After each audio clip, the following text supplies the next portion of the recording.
एवं देव चतुर्दशात्मकजगद्रूपेण जातः पुनः तस्योर्ध्वं खलु सत्यलोकनिलये जातोऽसि धाता स्वयं यं शंसन्ति हिरण्यगर्भमखिलत्रैलोक्यजीवात्मकं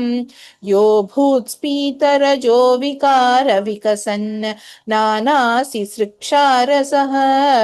सोऽयं विश्वविसर्गदत्तहृदयः सम्पश्यमानः स्वयं बोधं खल्वनवाप्य विश्वविषयं चिन्ताकुलस्तस्थिवान् तावत् त्वं जगतां पते तपतपेत्येवं हि वैहायसीं वाणीमे नमशिश्रवः श्रुतिसुखां कुर्वंस्तपः प्रेरणाम् कोऽसौ मामवदत् पुमानिति जलापूर्णे जगन्मण्डले दीक्षुद्वीक्ष किमप्यनीशितवता वाक्यार्थमुत्पश्यता दिव्यं वर्षसहस्रमात तपसा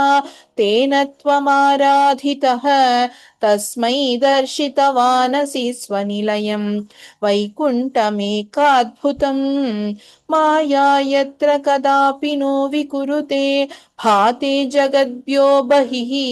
शोकक्रोधविमोहसात्वसमुखा भावास्तु दूरं गताः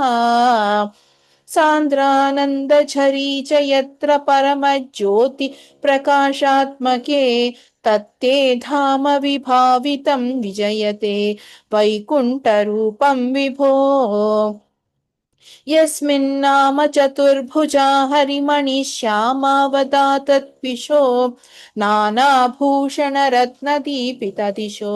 राजद्विमानालयाः भक्तिप्राप्त तथा विधोन्नतपदा दीव्यन्ति दिव्या जनाः तत्ते धाम निरस्त सर्वशमलं वैकुण्ठरूपं जयेत् नानादिव्यवधूजनैरभिवृता विद्युल्लतातुल्यया विश्वोन्मादनहृद्यगात्रलतया विद्योतिता शान्तरा त्वत्पादाम्बुजसौरभैककुतुका लक्ष्मी स्वयं लक्ष्यते यस्मिन् विस्मयनीय दिव्यविभवं तत्ते पदं देहि मे तत्रैवं प्रतिदर्शिते निजपदे रत्नासनाध्यासितं भास्वत्कोटिलसत्किरीटकटकाद्या कल्पदी प्राकृति श्रीवत्साङ्कितमात्तकौस्तुभमणिच्छायारुणं कारणं विश्वेशां तव रूपमैक्षतविधिः तत्ते विभो भातु मे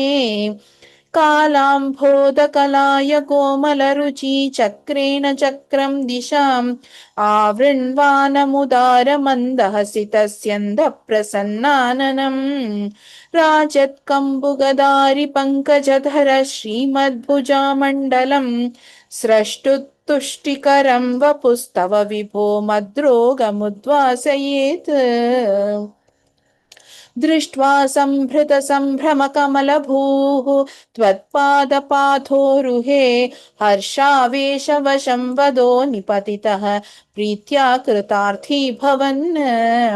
जानास्येव मनीषितं मम विभो ज्ञानं तदा पादय द्वैताद्वैतभवत्स्वरूप परमित्याचष्टतं त्वां भजे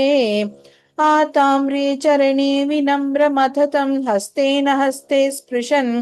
बोधस्ते भविता न सर्गविधिभिः बन्धोऽपि सञ्जायते इत्याभाष्य गिरं प्रतोष्य नितरां तच्चित्तगूढस्वयं